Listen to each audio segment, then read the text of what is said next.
क्या आपने कभी सोचा है कि अगर घर का सबसे भरोसेमंद इंसान ही सबसे बड़ा धोखेबाज निकले, तो क्या होगा? ऐसी ही एक कहानी है रूही की, जिसने जिस बहन की मदद के लिए सब कुछ दांव पर लगा दिया, उसी बहन ने उसके भरोसे का कत्ल कर दिया। रूही को शुरुआत में कुछ भी अजीब नहीं लगा।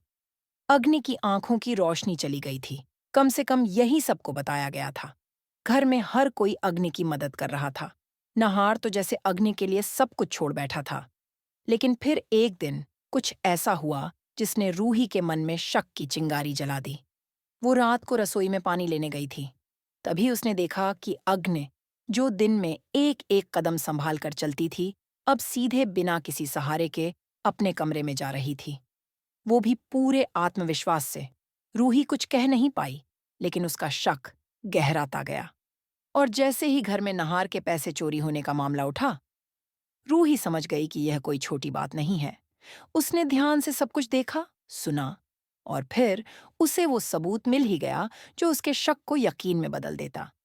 एक आई ड्रॉप की छोटी सी शीशी, वही ड्रॉप जिससे अग्नि अपनी आंखों में डालती थी ताकि ऐसा लगे कि उसकी रोशनी चली गई है। रूही के हाथ में अब सबूत था, लेकिन अब अग्नि भी चौंकी हुई थी। उसे भनक लग चुकी थी कि रूही कुछ बड़ा करने जा रही है। अब शुरू हुआ असली खेल। अग्नि ने चाल चली। उसने नहार के सामने ऐसी सिचुएशंस क्रिएट करनी शुरू की जिससे लगे कि रूही उससे नफरत करती है। बातों को तोड़ मरोड़ कर पेश किया गया। रूही को एकदम अकेला कर दिया गया। नहार अब भ्रम में था। उसे समझ नहीं आ रहा था कि सच्चाई क्या है। अब रूही के पास सिर्फ एक ही रास्ता बचा था, रोली। क्योंकि रूही ने रोली को अग्नि से पैसे लेते हुए अपनी आंखों से देखा था।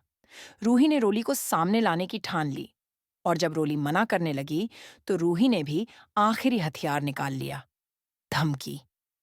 अगर तूने अग्नि की सच्चाई सबके सामने नहीं रखी, तो मैं सबको बता दूंगी कि नहार के चोरी हुए पैसे तेरे पास हैं। अब रोली क्या करेगी? क्या वो रूही का साथ देगी, या फिर अग्नि के झूठ को और मजबूत बनाएगी? आने वाले एपिसोड में ये देखना बेहद दिलचस्प होगा कि आखिर सच की जीत होगी या झूठ का चेहरा एक बार फिर से मासूमियत का नकाब पहन लेगा। With that said, thanks for watching and until next time.